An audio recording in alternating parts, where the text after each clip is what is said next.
Story is consequences. A lot of people write books about how to tell a story and what it means to tell a story. I could tell you they aren't necessarily wrong, but they are factual windbags. When you attempt to explain, describe, and articulate what story really means and expect to be understood by those who may wish to write a story or become storytellers, you need to first be concise.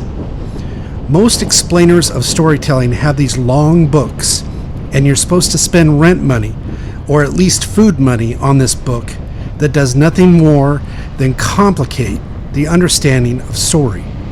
I am here to break it down in 6 minutes, and all for free. What story is not is complicated.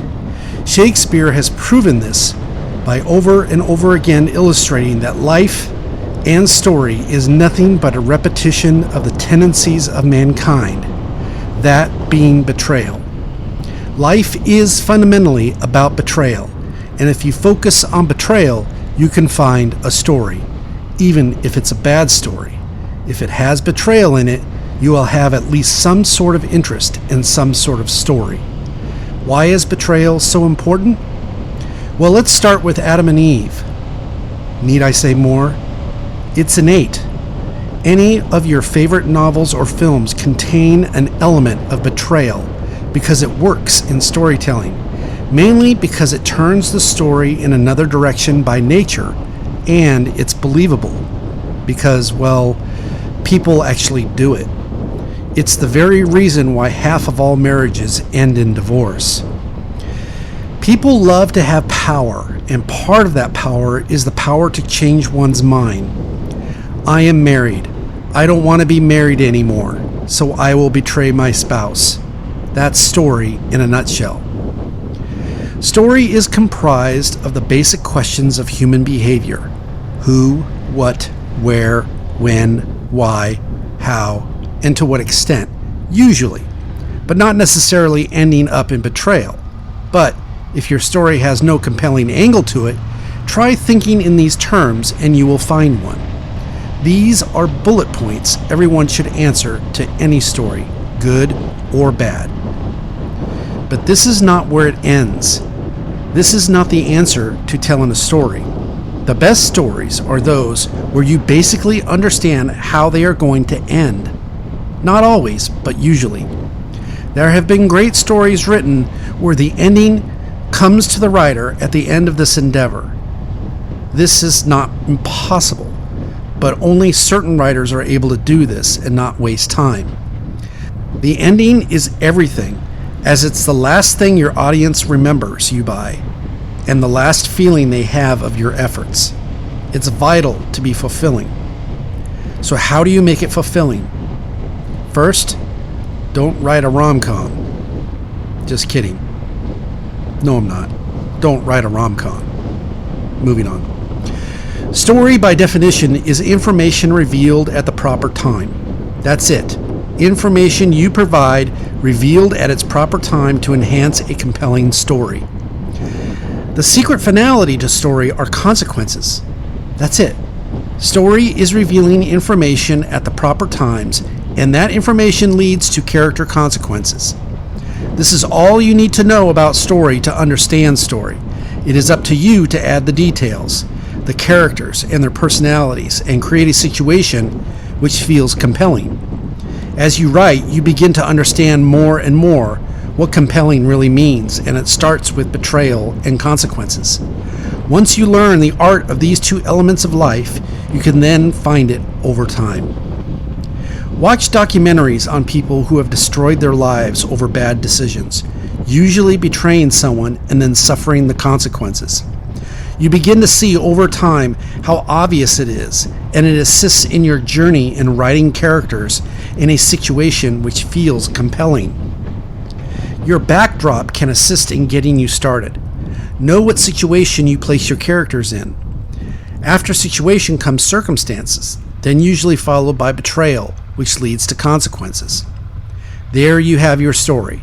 This, of course, does not cover characters and how to write good characters, but this is the beginning to simply understand what makes story so you can begin to establish your confidence and work towards further complexity. Write about what you know, meaning an historical time or near future. Place your characters in settings that aren't your own, but are still natural.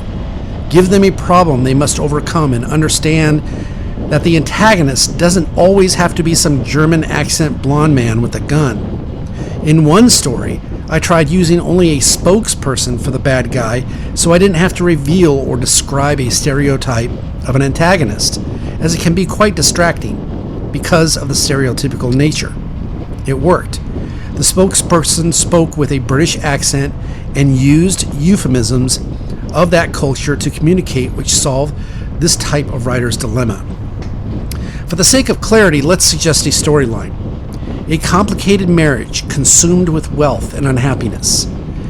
A couple of means, mainly to the success of the husband. The wife is mostly a trophy for the sake of understanding the setting. She utilizes what she has to control her environment. The marriage has an underlying sense of imploding, but we do not know the details as of yet, but we understand it by the setup.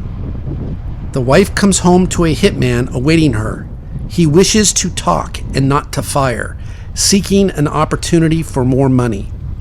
Now at this point you have 3 decisions being illustrated with potential consequences. Someone paid a hitman to kill her. She didn't scream or run, agreeing to talk, and the hitman is looking for a bigger payday. Now she must decide if she wishes to turn the tables. Yet another consequence. And this is only the opening. Now you have opportunity from any different angles to illustrate the consequences of all parties involved. In my case, I chose for her to take the hitman's offer, for fear of being killed herself, and wishing to obtain the power she so desperately is after, and pay him even more, sending money to him on the spot via a crypto transaction, a down payment. The hitman agrees to turn the tables and asks for a time and place to perform the hit, which she provides, and it will be done the same evening. She wants proof, and he agrees. This is common protocol. The next morning, she has texted the proof. Her husband is dead in a hotel, bloodied and lifeless. She sends him the remaining amount owed to the hitman. She receives a knock on her door by police that her husband has been found dead. They wish to speak to her. As they do, they reveal the recording of her conversation with the hitman saying she wanted it done, etc. The end of the story is the hitman on top of a hill overlooking the city. He's awaiting someone. A car arrives and a man comes out with an envelope, to which he hands it to the hitman. It's a brick of cash. The man is her husband. That's story, that's consequences. Allow multiple characters to make initial decisions which could have dynamic consequences is story, and it plays out through your imagination. Give it a try.